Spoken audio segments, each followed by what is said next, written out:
Hello friends, Canara வங்கி, Indian வங்கி, IOB, SBI வங்கி போன்ற அனைத்து நேஷ்னலைஸ்டு வங்கிகளில் ப்ரைவேட் பேங்க்கில் உங்களுக்கு லோன் இருக்கா அப்படின்னா இந்த அறிவிப்பு உங்களுக்கு தான்.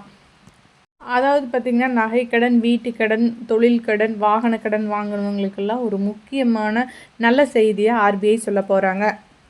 நாட்டில் தொழில்துறையை வளரவிடவும் வேலைவாய்ப்பை அதிகரிக்கவும் பார்த்திங்கன்னா இந்த பேங்க் லோனோட வட்டியை குறைப்பது அப்படிங்கிறது ரொம்பவே முக்கியமான ஒன்று. அந்த வகையில் தான் இப்போ ஆர்பிஐ பார்த்திங்கன்னா பேங்க்லோட வட்டியை குறைச்சிட்டே வராங்க. அதாவது ரெப்போ ரேட்டை கம்மி பண்ணிகிட்டே வராங்க. இப்போ பார்த்திங்கன்னா ஆர்பிஐ 5.5% இந்த ரெப்போ ரேட்டை ஃபிக்ஸ் பண்ணியிருக்காங்க. இன்னும் வரும் காலங்களில் பார்த்திங்கன்னா இன்னும் அதை ரெப்போ ரேட்டை 4வது முறையாக இன்னும் குறைக்கப்படுறதா சொல்லுறாங்க. ஸோ இதனால் பேங்க் இன்ட்ரெஸ்ட் ரேட்டானது இன்னுமே கம்மியாகலாம் அப்படின்னு சொல்லியிருக்காங்க.